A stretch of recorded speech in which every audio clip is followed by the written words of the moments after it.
Pāris skaistu trīsžuburu svečturu.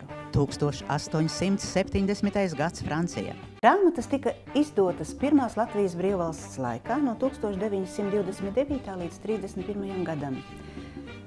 Un ir nonākušas pie mums ļoti labā stāvoklī. Pulkstenis Kulons Zarjā. Penzas valsts pulksteņu rūpnīcas sieviešu pulkstenis. Smalks, elegants ar zelta provi. Īpašā ēnkura pinuma zelta ķēdītē. Dažādu krāsu kvarca stikls. Zils, zaļš, sarkans, laužgaismas starus. Uz ciparnīcas var redzēt, cik daudz akmeņu. Rubīna vai dimanta. Akmeņi palielina izturības stundas, bet sievietēm tie vienkārši patīk. Pulkstenis iet. Gaida jūs. Un tomēr rakstāmašīna nav zaudējusi savu nozīmību. Rakstāmašīna Maskava. Jūs domājat, rakstāmašīnas ir nolikušas savas pilnvaras un piekāpušās elektronisko ierīču priekšā? Nieki! Vēl joprojām ir sfēras, kurās rakstāmašīnas ir neaizvietojamas.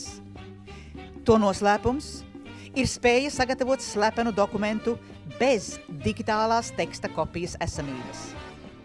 Šo priekšrocību grūti novērtēt par zemu, jo pamatīgi tiek ierobežota informācijas noplūde. Kādam varbūt uzjundīs atmiņas, kādam radīsies profesionāla interese vai vienkārši eksotisks kārdinājums. Nāciet, ņemiet, rakstāmašīna ir jūsu. Amatieru kinokamera.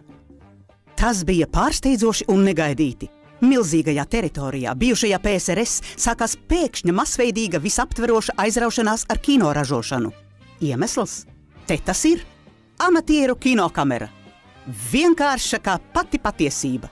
Tā neprasa ne baterijas, ne speciālas uzlādēšanas ierīces. Un 120 000 filmēt gribētāju prata to novērtēt. Krasnogorskas mehāniskās rūpnīcas ražotā amatieru kinokamera Kvarts 2. Tas ir tik vienkārši. Vajag tikai uzgriezt atsperi un iet tā lieta. Ar tādu kinokameru rokās ik viens varēja atraisīt sevi apslēptas radošās spējas un sajust sevi kā izcilu kinooperatoru. Vēlaties izmēģināt? Jūs to varat. Šī kamera gaida tieši jūs!